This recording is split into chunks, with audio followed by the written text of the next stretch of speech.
Quando falo, descubro mais sobre mim e quando escuto, compreendo mais os outros.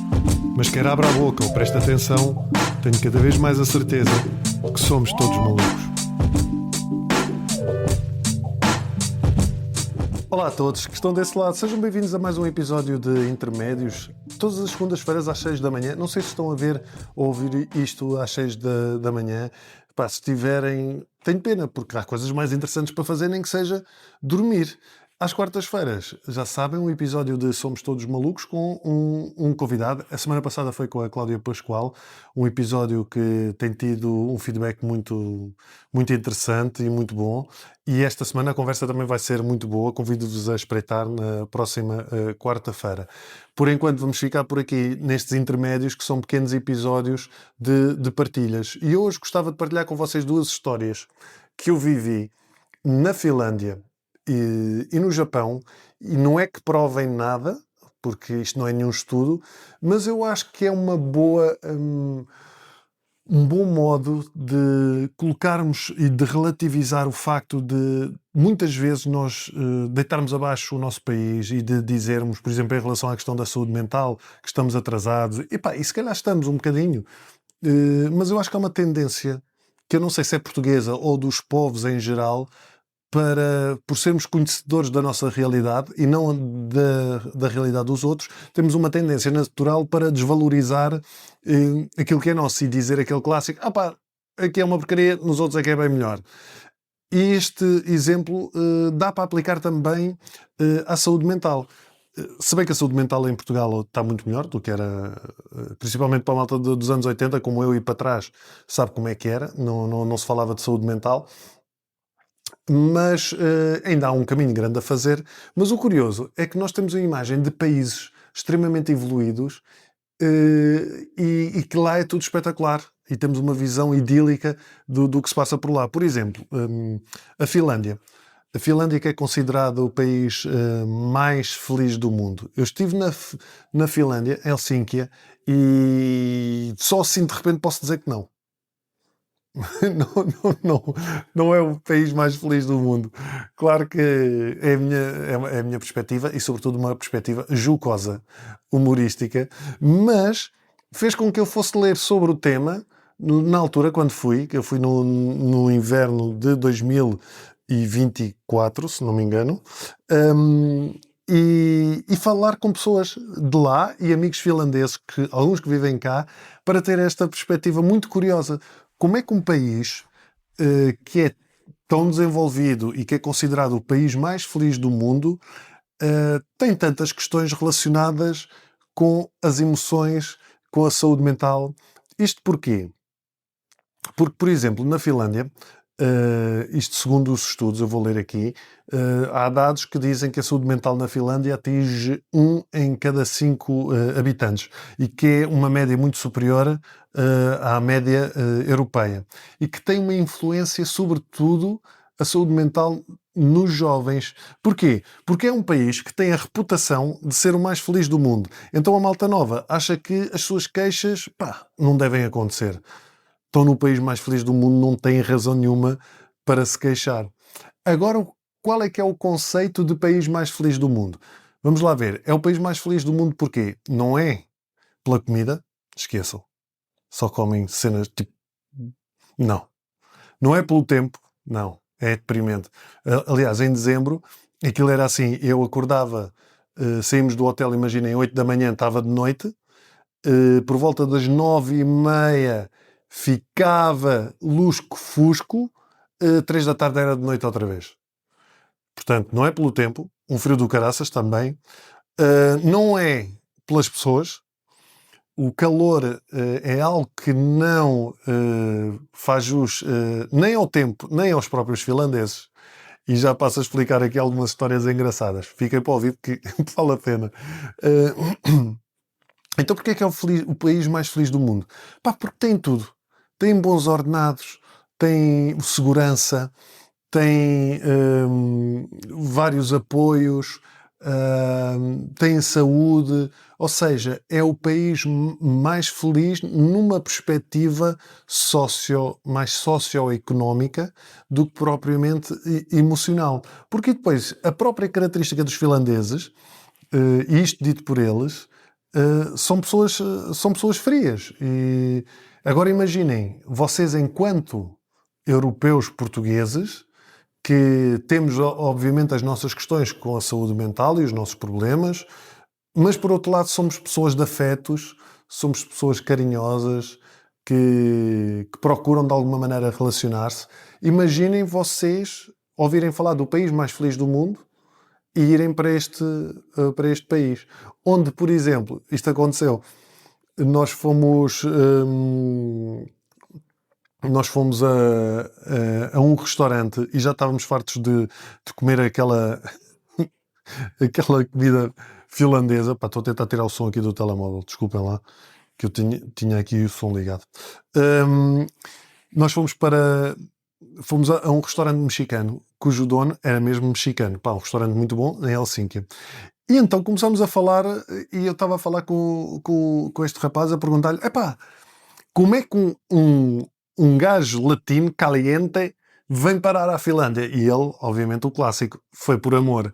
E depois começamos a falar sobre a relação dos finlandeses, como é que era. Epá, e ele contou que, por exemplo, quando chegou à Finlândia, ele apanhou um autocarro e que dizia bom dia às pessoas no autocarro e ninguém lhe respondia.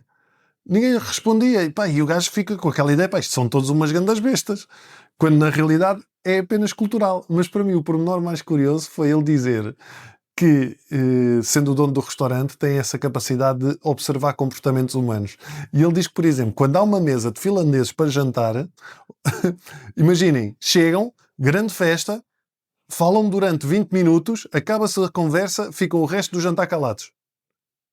Portanto, estão 20 minutos a falar, não há tema, não há conversa fiada, acabou, ficam só a comer. Excepto, lá está, que é um clássico, se estiverem bêbados. Então, se estiverem bêbados, todas as suas emoções reprimidas e aquilo que não mostram no seu dia-a-dia, solta-se. São pessoas que não fazem conversa fiada, porque também é cultural, não fazem conversa fiada porque acham que isso é uma perda de tempo. Não uma perda de tempo para eles, mas uma perda de tempo para a outra pessoa. Tipo, eu não vou fazer conversa fiada porque eu estou a fazer com que esta pessoa perca o tempo dela a estar aqui nestas conversas. O silêncio é cultural, é um sinal de respeito e não é um sinal de, tipo, lá está, não quer incomodar a outra pessoa que está ali sossegadinha. E as piadas são de tal forma literais, muitas vezes não entendem nem a ironia, nem o sarcasmo. Eu vou contar-vos isto. Eu estava em Helsínquia, para vocês verem como os finlandeses têm alguma dificuldade em ter este jogo de cintura e entender ironia, sarcasmo, piadas. Estávamos com um guia finlandês e nós estávamos a dizer que éramos de Portugal e começámos a falar do café e que nós gostávamos muito de café e ele disse assim, eu tenho uma amiga minha que gosta muito de café e é de tal forma viciada em café que ela, quando vai para outros países, leva sempre pastilhas de café caso não haja um bom café. Ela leva sempre pastilhas para ter a sua dose de cafeína. E eu viro-me para ele e digo, sim, compreendo, porque eu tenho um vício parecido. Também sou viciado numa coisa e tenho que fazer o mesmo, mas é com heroína. Até as minhas miúdas, sobretudo a mais velha, não é? Que já entende estas piadas, faz assim. Ri-se e o homem, muito sério, olha para mim e diz, interessante, quando é que isso começou? E eu tive que lhe dizer, não, eu estou a brincar.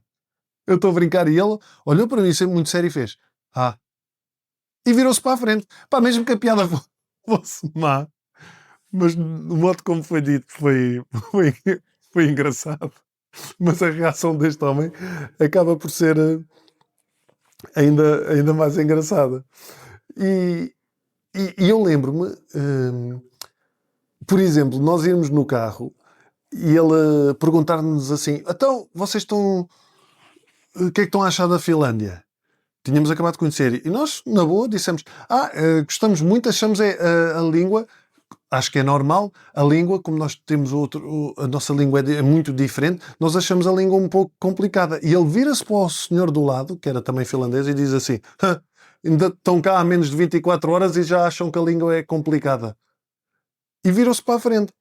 Mas disse aquilo e eu percebi, eu primeiro fiquei tipo, olha, fogo, também não disse nada do outro mundo. Mas e depois percebi que era tipo perfeitamente normal. Era um comentário que ele estava a dirigir ao seu amigo. Super direto e super simples. E como é que eu também comecei a perceber isto? Porque eu depois comecei a ler muitas coisas, não é? E a falar também com pessoas de lá. Pá, acontece uma cena brutal na Finlândia que é, e eu vi isto acontecer, pessoas a escorregarem no gelo e os outros não ajudam. Sabem o que é? Tipo, pessoas a cair e a malta não ajuda. Pormenor, porquê é que não ajudam? Porque acham que o ajudar é estar a embaraçar a outra pessoa, que a outra pessoa vai ficar com vergonha de estar a ser ajudada. Então, claro que ajudam, imaginem, se for uma coisa grave, claro que vão ajudar. São prestáveis, tudo bem. Vão ajudar, mas eu vi malta a mandar tralhos no gelo, tipo tralhos normais, e ninguém ia ajudar. E eu, claro, também percebi, ok, vou ou não vou? Vou ajudar a pessoa ou não? Então ficava à espera tipo, que a pessoa se levantasse logo. Ok, levantou-se, posso ir embora. E há estes pormenores, e vocês podem encontrar, ainda há pouco tempo encontrei isto sobre a Finlândia também, exatamente esta dificuldade que os finlandeses têm, apesar de viverem num país com todas as condições, as dificuldades que têm de exprimir as suas emoções. Exatamente por todas estas questões que eu acho que são importantes no relacionamento humano, que é o querer saber do outro, se está bem, o fazer conversa fiada, sim, o contar piadas, o falar sobre as coisas. E é uma sociedade também muito virada para os objetivos, de alguma maneira, e pragmática no trabalho e nas próprias relações. E depois, como é óbvio, aquele tempo também não ajuda, meu. Aliás, eu tenho amigos meus, jogadores de futebol, que foram para a Finlândia, ficaram lá 6 meses e voltaram. Porque não dava. O ambiente daquilo não dava. E isto não deixa de ser curioso, esta perspectiva, não é? De como é que, se vocês pensem, se vocês, sendo vocês como são hoje, imaginem que têm questões relacionadas com a saúde mental e que tinham essa oportunidade de ir para um país destes. Será que iriam para um país destes? O que é que vocês acham?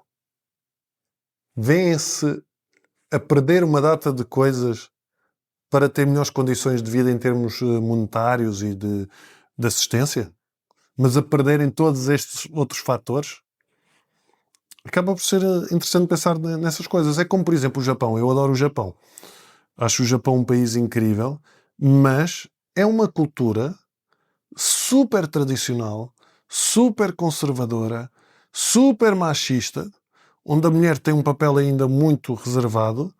E depois é muito curioso como também no Japão a saúde mental é um problema pela cultura de desempenho e depressão. É tão simples quanto isto. Ninguém se queixa, porque queixar-se é sair fora da norma e é estar a afastar-se de um bem comum maior, que é a própria sociedade japonesa. Isto é do caraças. Não é? É como se toda a sociedade japonesa fosse um só. E, portanto, ninguém quer se destacar. Isso, ao mesmo tempo, traz pormenores muito curiosos, porque, por exemplo, acaba por ser uma cultura de alguma maneira, de repressão, mas encapotada, porque as coisas não são ditas, tipo, vocês não podem fazer isto, vocês não, não é quase recomendações. Por exemplo, os telemóveis. É do género, os telemóveis no metro. Não se pode ter som no telemóvel no metro. Não pode haver barulho no metro, mas não é uma obrigação, é tipo uma recomendação. Não incomodes o outro. Não vais, não sei. E então vai sempre tudo em silêncio, tudo com os olhos nos telemóveis, com auriculares e não sei o quê, mas não não sai da norma. E o Japão, por exemplo, ao mesmo tempo tem coisas que são de alguma maneira de uma falta eu não queria dizer de humanidade, mas de tato, não sei. Vocês sabiam que, por exemplo, eu estive a ler sobre isto, contaram-me lá e depois eu li sobre isto, que no Japão a taxa de suicídios é muito grande, exatamente pela cultura de desempenho e de pressão dos pares. Mas no Japão, imaginem que um tipo se suicida numa linha de comboio ou num metro, a família tem que pagar os encargos e os transtornos causados pela pessoa que se suicidou. Pelos atrasos nos comboios, se houve algum dano nas linhas de comboio, a família é convidada a pagar. Ou seja, se o suicídio, por exemplo, um tipo que salta de uma janela e destrói um carro, a família tem que pagar tudo, tem que pagar isso tudo e tem que ficar com os encargos. Porquê? Porque é também uma maneira de punir a família pela falta de capacidade daquele indivíduo de cumprir o seu papel. Pá, isto é assustador, não é? Ao mesmo tempo, e eu que gosto imenso da cultura japonesa e daquilo que tem de bom, como todas as culturas, pá, e é um país incrível, mas tem estes pormenores, como por exemplo eu ouvi, eu não consegui confirmar se isto é verdade ou não, mas contaram pessoas que vivem lá que há sem-abrigos no Japão que são sem-abrigos porque são pessoas que perderam o trabalho e simplesmente recusaram-se a voltar a casa pela vergonha. Tipo, tiveram vergonha de voltar a casa, simplesmente ficaram na rua. Pá. Ainda há pouco tempo eu vi um documentário sobre um pormenor que se chama o Joatsu. O Joatsu são pessoas que pagam para desaparecer. Imaginem, são pessoas que... E isto é um fenómeno no Japão. Acontece um pouco por todo o mundo, mas é sobretudo um fenómeno ainda muito presente no Japão. Imaginem, a malta que está super pressionada pelo trabalho, pela família, e então há empresas, e esta pessoa paga a esta empresa e do dia para a noite, tudo combinado com esta pessoa, mas tipo do dia para a noite vão buscar esta pessoa e desaparece.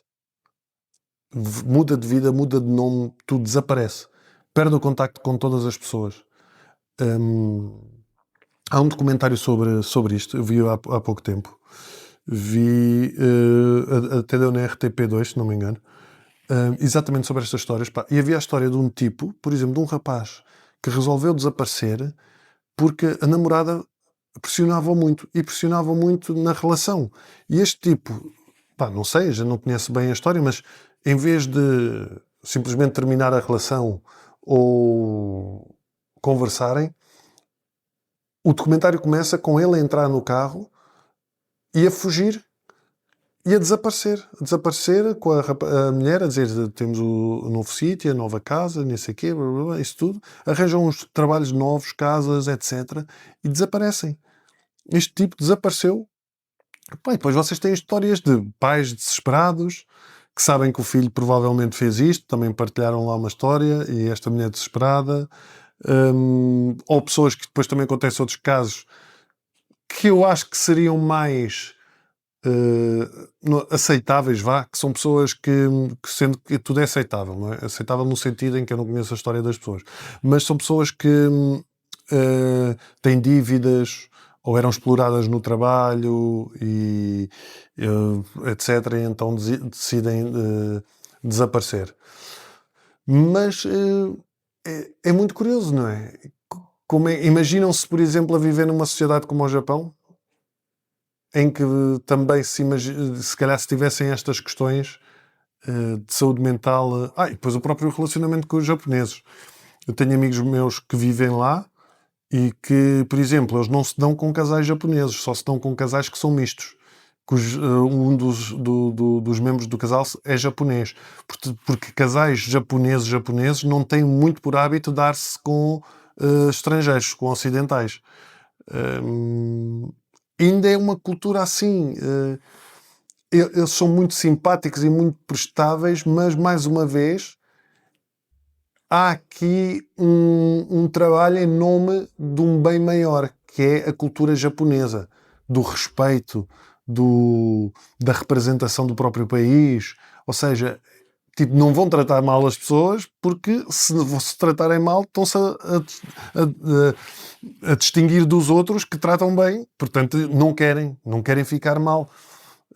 E isto é incutido desde pequenos. E por isso eu trouxe aqui hoje esta reflexão para pensarmos que, se calhar, às vezes, nós vivemos num país com montes de problemas, como é óbvio, mas eu acho que nós estamos ali no meio. Temos pessoas que realmente... Temos países que é uma tristeza, que infelizmente estão muito mais atrasados do que nós.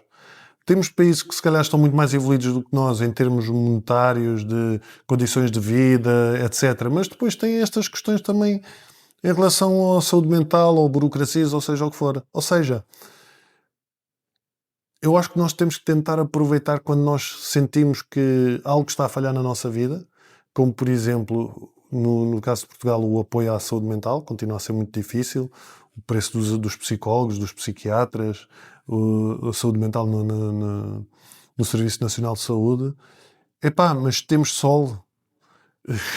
Não é tipo o que eu estou a dizer não é no sentido, obviamente, epá, não te preocupes que tens sol, pá, vai apanhar sol, vai fazer desporto. Não, mas ou seja, nós podemos tentar aproveitar esses fatores. Temos a possibilidade de sermos um povo mais caloroso e podemos falar mais sobre as coisas, de termos jantar com amigos. Se calhar não nos podemos abrir com todos os amigos, mas podemos abrir com alguns e falar com alguns sobre as coisas sem problemas. Dar abraços. Somos uma cultura que pode dar abraços, que é algo que não existe no Japão, por exemplo. E nem sei, Finlândia, não sei se existe ou não. Eu não vi ninguém a abraçar-se, nem mesmo com o frio.